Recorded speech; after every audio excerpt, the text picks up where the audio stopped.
La plus grande erreur que commettent les femmes intelligentes sur le marché des rencontres n'est pas de choisir le mauvais homme. C'est d'investir leur temps, leur ressource la plus précieuse, dans des hommes qui sont presque, c'est exact. C'est ce presque qui mine votre carrière, votre énergie mentale et votre estime de soi. Nous entrons en 2026 et le paysage des applications de rencontres, la culture du ghosting et l'épidémie d'hommes émotionnellement indisponibles ne s'améliorent pas. Au contraire, ils deviennent plus complexes. Si vous êtes une femme avec une carrière, une indépendance financière et une vie que vous avez construite, vous n'avez plus 6 mois pour voir ce qui se passe. Vous n'avez pas 3 mois pour déchiffrer des messages ambigus. Le coût d'opportunité est trop élevé. Le danger n'est pas la solitude. Le danger est de finir épuisé, cynique et résigné à la médiocrité, simplement parce que trouver l'exceptionnel semble impossible. Pour une femme de valeur, la réussite en amour n'est pas une question de chance, mais de stratégie. Et ce que je vais vous présenter aujourd'hui n'est pas une liste de souhaits, mais une méthode de sélection. C'est le seul type d'homme qui vaudra votre investissement en 2026 et la stratégie M-Hive permet d'éliminer tous les autres. Vous le sentez. Vous rentrez chez vous après une journée de 12 heures passée à animer des réunions, à prendre des décisions complexes et à gérer des équipes. Vous êtes compétente. Vous êtes logique. Et puis, vous vous installez sur le canapé, ouvrez une application de rencontre et ressentez une lassitude qui n'est pas physique. C'est une lassitude existentielle. Vous voyez toujours les mêmes profils, les mêmes conversations qui n'aboutissent à rien, les mêmes hommes qui disparaissent après un premier rendez-vous prometteur, ou pire, ceux qui restent, mais exigent que vous vous fassiez plus discrète pour qu'ils se sentent à l'aise. Vous avez l'impression de devoir choisir entre la réussite et l'amour. Vous vous sentez trop ou intimidante, alors qu'en réalité, vous êtes simplement devenu adulte dans un monde d'hommes qui refusent de grandir. La douleur que vous ressentez est celle de la dissonance cognitive. Votre vie professionnelle est logique et axée sur les résultats, mais votre vie amoureuse ressemble à un chaos basé sur la chance, les émotions impulsives et un espoir qui s'amenuise. Le problème ne vient pas de vous. Le problème, c'est que vous agissez sans méthode. Vous vous lancez sur le marché des rencontres, le plus instable au monde, sans aucune vérification préalable. Dans votre travail, vous n'embaucheriez pas un cadre supérieur simplement parce qu'il est beau parleur. Vous analyseriez son parcours, vous lui poseriez des questions pertinentes, vous vérifieriez ses références. Pourtant, vous accordez aux hommes l'accès à votre temps, votre énergie et votre corps sur la base d'une simple alchimie ou d'un potentiel. L'alchimie est courante, le potentiel est un piège. Ce qui manque, c'est une méthode. Vérification, une méthode logique pour sélectionner les hommes et ne plus perdre de temps. Il est temps de cesser de subir et de devenir actrice de votre propre vie. C'est précisément la structuration de ce processus dont je parle dans le guide, le processus de sélection, la méthode de la femme de valeur pour sélectionner les hommes de manière logique et efficace avant qu'ils ne vous épuisent. Mais avant d'appliquer cette méthode, il est essentiel de savoir ce que vous recherchez.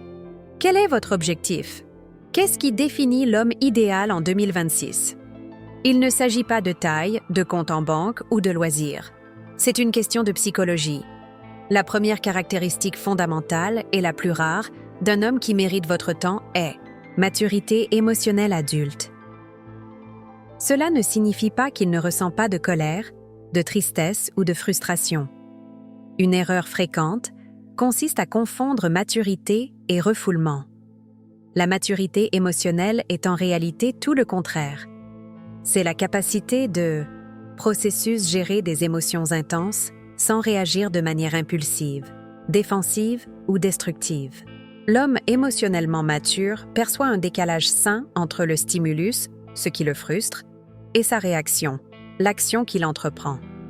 L'homme immature, qui est la norme aujourd'hui, ne dispose pas de ce décalage. Il devient ce qu'il ressent. Il est submergé par ses émotions. La psychologie, à travers les travaux de chercheurs comme John Gottman, nous montre que l'un des principaux facteurs prédictifs du divorce est le débordement émotionnel, lorsque le système nerveux d'un partenaire est tellement submergé qu'il réagit par un mur de silence ou une explosion défensive. l'homme immature vit constamment submergé par ses émotions. Il ne peut gérer le stress d'une mauvaise journée de travail, des embouteillages ou d'un refus sans que ses émotions ne débordent de manière inappropriée. Il blâme. Il projette ses émotions sur les autres. Il vous confie la gestion de ses émotions. Les philosophes stoïciens, comme Épictète, ont évoqué la dichotomie du contrôle. Se concentrer uniquement sur ce que nous pouvons contrôler, nos réactions, et accepter ce que nous ne pouvons pas, les événements extérieurs. L'homme émotionnellement mature est un stoïcien pragmatique. Il comprend que le monde extérieur le mettra à l'épreuve, mais il perçoit sa réaction comme un choix de caractère et non comme un réflexe inévitable. L'homme immature, en revanche, croit que le monde, et vous-même, doivent se plier à ses exigences pour lui éviter tout mal-être. La petite histoire de Mariana et Carlos illustre parfaitement cela. Mariana est une femme indépendante, architecte. Carlos semble parfait, charmant, brillant. Vendredi, ils ont prévu de dîner ensemble. Carlos est coincé dans une réunion interminable. Il arrive au restaurant avec 40 minutes de retard, l'air renfrogné. Mariana lui dit « Salut, comment vas-tu? Journée difficile ?» La réaction de Carlos est immédiate et disproportionnée. Évidemment, mon patron est un imbécile. La circulation était infernale et je n'ai vraiment pas envie de ça. Le reste du dîner est tendu. Il parle à peine, et quand il le fait, c'est pour se plaindre. Il a canalisé sa frustration dans son comportement. Partagez aucun problème. Que Mariana passe la nuit à marcher sur des œufs, essayant de le réconforter. Imaginez maintenant la même situation avec Ricardo, un homme émotionnellement mature. Il arrive en retard, visiblement fatigué. Il s'arrête à table, prend une grande inspiration et dit « Mariana, je m'excuse pour le retard. Ma journée a été incroyablement épuisante. J'ai besoin d'une dizaine de minutes pour me recentrer et être pleinement présent avec toi, car je souhaite profiter de cette soirée. Cela te dérange-t-il si je prends quelques instants pour respirer avant de commencer ?» La différence est abyssale. Le premier homme a traité Mariana comme son dépotoir émotionnel. Le second a assumé la responsabilité de son propre état et a clairement exprimé ses besoins. Ignorer cela peut avoir des conséquences catastrophiques. Si vous vous laissez guider par cet homme réactif et immature, vous finirez inévitablement par devenir sa mère. Vous serez puni pour avoir passé une bonne journée alors qu'il en a passé une mauvaise. Vous serez tenu responsable de ses frustrations. Comme le souligne le Dr Ramani, spécialiste du narcissisme, vous vous retrouvez dans un rôle de gestionnaire descendant, où vous dépensez votre énergie à réguler les émotions d'un adulte qui refuse de le faire lui-même. La solution aimable est claire. Observez, n'absorbez pas. Au début d'une relation, votre rôle est de recueillir des informations. N'essayez pas de guérir sa mauvaise humeur. N'essayez pas de le réconforter. Observez comment il réagit à la frustration. Faites de petits tests. Modifiez légèrement un plan. Dites « non » à une petite chose, comme un rendez-vous de dernière minute.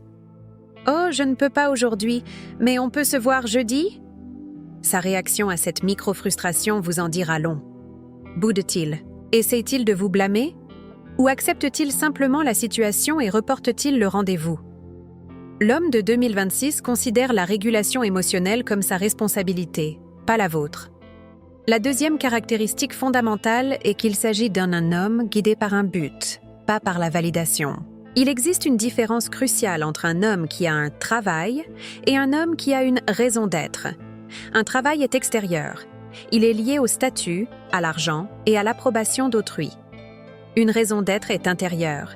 C'est son pourquoi, sa direction, sa mission, ce qui le motive, indépendamment de toute validation extérieure. Un homme uniquement motivé par la validation extérieure est dangereux pour une femme de grande valeur. Pourquoi? Parce que si son identité repose sur le fait d'être le mec, le plus performant ou le soutien de famille, son succès devient une menace directe pour son ego. Il ne vous voit pas comme une partenaire, mais comme une rivale. L'explication psychologique de ce phénomène remonte à la logothérapie de Viktor Frankl. La recherche de sens est la principale force motrice chez l'être humain. Un homme sans raison d'être intérieur cherchera à combler ce vide par des substituts inférieurs. La validation de son statut, l'argent à profusion ou le contrôle d'autrui. Un homme animé d'un but, en revanche, ancre son identité dans quelque chose qui le dépasse, qu'il s'agisse de bâtir une entreprise, de maîtriser une compétence ou de contribuer à une cause. Puisque son identité est intérieure, elle ne le menace pas. Au contraire, elle l'attire. Il souhaite une partenaire qui, elle aussi, a un but. Il ne veut pas d'un accessoire, mais d'une autre force de la nature à ses côtés. L'histoire de Clara, la directrice, en est un exemple classique. Clara vient d'être promue directrice marketing. Brillante, elle gagne bien sa vie et adore son travail. Elle rencontre Pedro. Lui aussi est un avocat accompli dans un grand cabinet. Au début, tout semble parfait. Mais Clara commence à remarquer une constante. Lorsqu'elle évoque une réussite professionnelle majeure, Pedro change rapidement de sujet pour parler d'une affaire. Partagée quand elle doit travailler tard, il fait des remarques passives-agressives du genre « ça doit être bien d'être si importante ». Le point de rupture est atteint lorsqu'elle remporte un prix professionnel. Au lieu de fêter ça, Pedro devient visiblement froid et distant. Il est en quête de reconnaissance. Son succès diminue sa propre valeur à ses yeux. Comparons cela avec Thiago. Thiago est ingénieur logiciel et a quitté le monde de l'entreprise pour créer sa propre application de niche. Il ne gagne pas encore autant que Clara, mais il est totalement absorbé par son travail. But. Lorsque Clara parle de sa promotion, Thiago est sincèrement fasciné. Il pose des questions. Quel a été le plus grand défi stratégique auquel vous avez été confronté? Comment avez-vous géré l'équipe? Il n'est pas en compétition, il est impliqué. Son succès ne le diminue pas car son estime de soi ne provient pas de la comparaison avec elle. Elle provient de la poursuite de ses propres objectifs. Le danger de fréquenter un homme en quête de validation est que vous serez obligé de vous rabaisser. Vous devrez cacher vos victoires pour ménager son ego fragile. Vous prendrez l'habitude de vous excuser de votre succès. Finalement, son ressentiment se transformera en sabotage subtil. La solution MAV est d'utiliser le vérification découvrir le pourquoi, arrêtez de demander « Que faites-vous dans la vie ?» Cette question n'invite qu'à une réponse axée sur le statut social. Demandez plutôt « Qu'est-ce qui vous passionne le plus dans votre travail en ce moment ?» Si l'argent n'était pas un problème, que construiriez-vous ou que feriez-vous? Ou quel projet personnel vous captive le plus? Écoutez sa réponse. Parle-t-il du salaire, du titre et de la voiture de fonction, besoin de reconnaissance extérieure? Ou parle-t-il du défi, de l'apprentissage, de l'impact ou de la maîtrise, motivation intérieure? L'homme de 2026 n'a pas besoin de vous pour l'encourager. Il a besoin de vous pour stimuler sa réflexion. La troisième caractéristique essentielle est qu'il est un homme psychologiquement intégré, cela signifie qu'il a fait un travail sur lui-même. Il n'est pas un projet. Il ne se découvre pas à vos dépens. Plus précisément, il a reconnu et intégré son ombre. Le concept de ombre, popularisé par le psychologue Carl Jung, désigne les aspects de nous-mêmes que nous refoulons et nions. Notre colère, notre peur, notre envie, notre insécurité. L'homme qui n'a pas intégré son ombre n'est ni pur ni bon. Il est dangereux. Pourquoi? Parce que tout ce qu'il renie en lui-même, il le projette sur vous. L'homme incapable d'admettre sa propre colère vous accusera d'agressivité lorsque vous poserez des limites. L'homme qui nie sa propre insécurité vous accusera de chercher à provoquer la jalousie, alors que vous êtes simplement là. Le gentil garçon, celui qui ne se met jamais en colère, est souvent le plus dangereux de tous, car sa colère ne disparaît pas. Elle ne se manifeste que de manière insidieuse. Par exemple, par la passivité-agressivité, le sabotage, des oublis chroniques et la manipulation émotionnelle. L'homme psychologiquement équilibré, en revanche, assume sa part d'ombre. Il peut dire « Je ressens une jalousie irrationnelle en ce moment et je sais que c'est mon problème, pas le tien. » Il peut admettre « Quand tu as dit ça, ça a réveillé une insécurité en moi. » Il ne s'en attribue pas le mérite. Il l'intègre à son fonctionnement interne. L'histoire de Lucia et Fernando illustre le fléau du gentil garçon. Fernando est universellement décrit comme un gentil garçon. Il est calme, doux, et ne hausse jamais le ton. Lucia, une femme franche et logique, se sent d'abord en sécurité avec lui. Mais après quelques mois, elle a l'impression de devenir folle. Fernando oublie systématiquement des choses importantes pour elle. Quand elle s'énerve parce qu'il a 1 heure de retard pour son anniversaire, il ne s'emporte pas. Il s'effondre. Il dit « Je suis un horrible petit ami. Je ne fais jamais rien de bien. Tu mérites mieux. » Ce qui, bien sûr, oblige Lucia à cesser d'exprimer sa frustration et à le consoler. Il utilise la culpabilité passive pour se dédouaner. Incapable de dire « Je suis en colère de devoir aller à cette soirée », il sabote l'événement. C'est un homme brisé, et son côté sombre le domine. Le danger de s'engager avec un homme comme celui-ci réside dans la guerre psychologique. Vous vivrez dans un brouillard de manipulation subtile. Vous remettrez constamment en question votre propre perception de la réalité. Ai-je été trop dur? Ai-je exagéré? Vous ne vous disputez pas avec un adulte, mais avec ses projections inconscientes. La solution MAV consiste à observer une responsabilité radicale. La responsabilité est l'antidote à la projection. Lors des premiers rendez-vous, observez comment il réagit aux petites erreurs, les siennes comme les vôtres. Le serveur lui renverse de l'eau dessus. Est-il aimable ou fait-il une remarque sarcastique sur l'incompétence d'autrui, une projection de sa propre intolérance? Il fait une erreur, comme se tromper de chemin. Accuse-t-il le GPS, la circulation, ou dit-il simplement « C'est ma faute, j'ai pris la mauvaise sortie ». Quand vous n'êtes pas d'accord avec lui sur un film, essaie-t-il de vous convaincre que vous avez tort, ou est-il simplement curieux de connaître votre point de vue? L'homme accompli ne craint ni le conflit ni l'erreur. Il les considère comme allant de soi. L'homme de 2026 a déjà dépassé le stade où il blâmait le monde entier et se concentre désormais sur la construction de sa propre personnalité. La 4e caractéristique, qui fait office de système d'exploitation pour toutes les autres, est d'être un communicateur direct et honnête. L'ambiguïté est l'arme des faibles, des manipulateurs et des lâches. En 2026, vous n'avez pas le temps de décrypter des signaux contradictoires. Vous n'avez pas l'énergie de jouer les détectives pour essayer de comprendre si un « j'aime » sur une story Instagram signifie qu'il est intéressé ou simplement ennuyé. L'homme de valeur qui mérite votre temps comprend que la clarté est une forme de bienveillance. Il fonctionne selon le principe « dire ce que l'on pense et penser ce que l'on dit ». S'il est intéressé, il vous invite à sortir. Il utilise le mot « rendez-vous ». Il propose un plan concret. Es-tu libre jeudi à 19h pour dîner au restaurant X? Il ne dit pas. On se voit la semaine prochaine. L'homme immature ou manipulateur, en revanche, utilise l'ambiguïté comme une forme de contrôle facile. Il vous maintient dans son orbite, vous accordant des miettes d'attention, juste assez pour vous intéresser, mais jamais assez pour que vous vous sentiez en sécurité. Il agit ainsi pour garder toutes les options ouvertes, pour flatter son ego, ou tout simplement parce qu'il est trop lâche pour dire « Je ne suis pas assez intéressé pour m'engager sérieusement ». La psychologie derrière cela est d'une simplicité brutale. La docteure Harriet Lerner, experte en communication et en anxiété, affirme que l'ambiguïté chronique dans une relation est une forme de cruauté.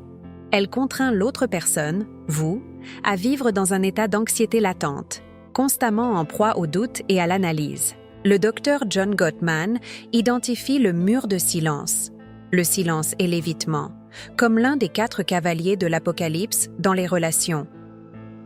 La communication ambiguë est une forme de mur de silence, au ralenti. C'est le refus d'être clair et présent. Prenons l'exemple de Béatrice et l'homme qui n'a pas vraiment accroché. Béatrice rencontre Daniel lors d'un événement. L'alchimie est indéniable. Leur premier rendez-vous est formidable. Daniel dit avoir passé un excellent moment. Et puis, plus rien. 3 jours plus tard, il répond à son message. Elle répond. Il pose une question vague. La conversation s'arrête là. 1 semaine plus tard, il lui envoie un SMS. « Salut, ça fait longtemps ?»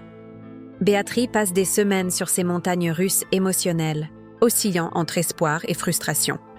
Elle confie à ses amis « Je crois qu'il est intéressé, mais il est trop occupé par son travail. » En réalité, Daniel communique de façon ambiguë. Il n'est pas occupé. Il est soit désintéressé, soit lâche. Le danger réside dans le coût d'opportunité. Pendant que Béatrice consacre 6 semaines à essayer de comprendre Daniel, elle aurait pu utiliser ce temps pour faire avancer sa carrière, aller à la salle de sport ou rencontrer un homme qui sait se servir de son téléphone pour organiser une rencontre. Vous gaspillez votre énergie mentale sur une énigme qui ne vaut pas la peine d'être résolue. La solution est Mav? Un ajustement immédiat. Vous devez être un modèle de clarté. Ne vous laissez pas prendre à son jeu. Ne répondez pas à l'ambiguïté par plus d'ambiguïté. S'il vous dit « on fait des projets pour la semaine prochaine », votre réponse, digne d'un conseiller avisé, est calme, polie et directe. Avec plaisir. Jeudi soir, c'est parfait. Où est-ce que tu proposes? Vous lui renvoyez la balle, exigeant un plan concret. S'il hésite ou donne une autre réponse vague, je te tiens au courant. Vous avez votre réponse. Vous le classez comme amateur ou pas intéressé et vous passez à autre chose. Beaucoup de femmes échouent précisément à ce stade. Elles perçoivent l'ambiguïté, l'hésitation et au lieu de filtrer, elles redoublent d'efforts. Elles tentent d'être plus intéressantes, plus flexibles, plus compréhensives. Elles craignent qu'en exigeant des éclaircissements, elles ne fassent fuir l'homme. La vérité, c'est que vous silvez pour effrayer celui que la clarté effraie. Vous filtrez. Mais pour savoir exactement quoi dire et comme savoir, doser sa réponse sans paraître agressive ou désespérée est une compétence qui s'acquiert avec la pratique et, soyons francs, avec des répliques toutes faites. C'est l'un des principaux problèmes des femmes rationnelles que j'accompagne. MAV, je sais qu'il est ambigu, mais que dois-je dire exactement? C'est pourquoi, pour les femmes prêtes à aborder sérieusement la sélection des partenaires, j'ai créé le kit Vetting Pro. À l'intérieur, en plus d'autres guides, se trouve le manuel des limites, répliques pour dire non. Ce sont les répliques exactes, mot pour mot, pour gérer l'homme ambigu, celui qui annule à la dernière minute ou celui qui précipite les choses. C'est votre réponse logique à sa manipulation émotionnelle. Et pour vous éviter d'en arriver là, le kit comprend également la liste des 30 signaux d'alarme immédiats, qui permet d'identifier ces schémas de mauvaise communication dès le profil ou la première conversation, avant même de prendre un café. Plus besoin de deviner, il vous faut une liste. Ceci nous amène directement à la 5e et dernière caractéristique de l'homme de 2026. Il ne se contente pas de « il respecte ses limites », il y est même activement attiré. C'est l'un des concepts les plus mal compris. La culture populaire incite les femmes à être faciles à vivre. Mais cette facilité à vivre peut vite mener à l'exploitation. Une limite n'est pas un mur, c'est une information. Une limite saine indique simplement à l'autre personne où vous vous arrêtez et où elle commence. C'est le mode d'emploi pour vous traiter avec respect. L'homme immature, dominateur ou narcissique, comme l'a largement documenté le docteur Ramani, déteste les limites. Il les perçoit comme une remise en cause directe de son autorité et de son sentiment de supériorité. Quand vous dites « non », il entend « comment osez-vous » Il tentera de faire pression, de vous blâmer, de négocier ou tout simplement d'ignorer votre limite. L'homme de valeur, l'homme psychologiquement mature, a la réaction inverse. Lorsque vous établissez une limite claire, calme et respectueuse, il ne se sent pas menacé. Il se sent intrigué et, plus important encore, il ressent assurance. Pourquoi? Parce que vos limites lui signalent 3 choses essentielles. Premièrement, que vous avez de l'estime pour vous-même. Deuxièmement, que vous ne le rendrez pas responsable de votre bonheur. Vous êtes maîtresse de vous-même. Et troisièmement, que toi respectera également les limites, partageront adultes et sur deux s'ils veulent, un partenaire qui a du caractère. Il ne veut ni être un projet à gérer, ni se laisser marcher sur les pieds. Dans son ouvrage « La danse de la colère », la docteure Harriet Lerner explique que les relations échouent non pas à cause des conflits, mais parce qu'un des partenaires, ou les deux, est incapable de préserver son individualité au sein du couple. Les limites sont essentielles pour que l'intimité s'épanouisse sans que l'un n'anéantisse l'autre. L'histoire de Sofia et le test de disponibilité en est le parfait exemple. Sofia discute avec Marcos. Ils ont prévu leur 3e rendez-vous. Dîner vendredi à 20h. Vendredi à 17h, Marcos envoie un SMS. « Salut, ma journée a été folle. Au lieu d'aller dîner, pourquoi ne viendrais-tu pas chez moi? On pourrait commander à manger et se détendre. C'est un test. Un test de disponibilité, d'effort et de limites sexuelles. » Sofia réagit, craignant de le perdre, et répond « Oh, bien sûr, pas de problème, envoie-moi l'adresse. » Elle vient de signaler que son confort est plus important que ses propres projets et que ses limites sont négociables. Sofia aimave, quant à elle, décroche le téléphone et répond calmement et fermement « Marcos, j'attendais avec impatience notre dîner. Rentrer à la maison ne me convient pas pour le moment. Si tu es trop fatigué pour le restaurant, je comprends tout à fait. On peut reporter à la semaine prochaine. » Remarquez la structure. Elle valide son sentiment. Si tu es fatigué, je comprends. Réaffirme sa limite. Cela ne me convient pas. Et propose une solution qui respecte ses exigences. On peut reporter. Le danger d'être la Sofia réactive est que le test jamais stoppe.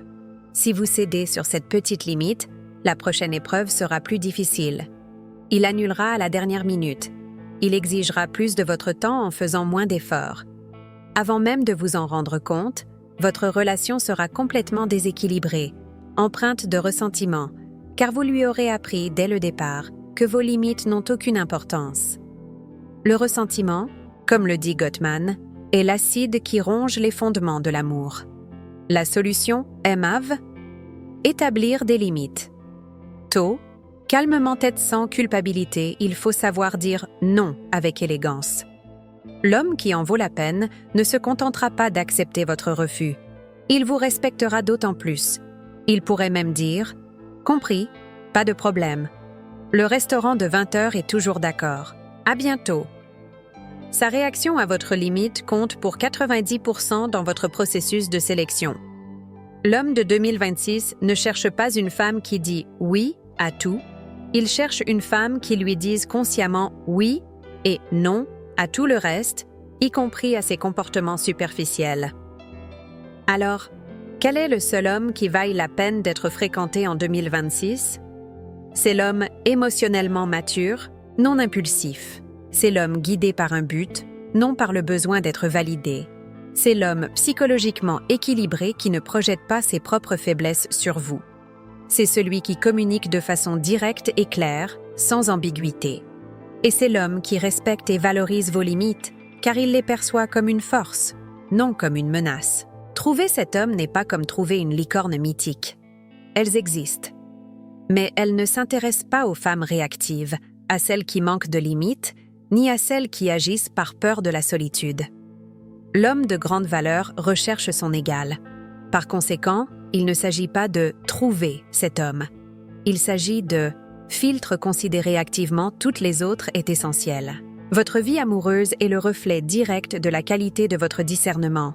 Si votre vie sentimentale est chaotique, c'est que votre discernement est défaillant. Vous laissez des hommes sans intérêt vous accaparer votre temps, des hommes qui auraient dû être écartés dès la première conversation. La peur de la solitude pousse les femmes intelligentes à accepter la médiocrité. Mais la logique de l'abondance repose sur le principe qu'une solitude passagère est un prix dérisoire à payer pour une sérénité durable et une relation épanouissante. Adopter une mentalité d'abondance ne signifie pas croire qu'il existe des millions d'hommes. Il s'agit de croire qu'un seul suffit. Vous avez la bonne personne, et l'efficacité est la stratégie nécessaire pour éliminer les 999 mauvais candidats sans vous épuiser. Le tri est un processus, une méthode.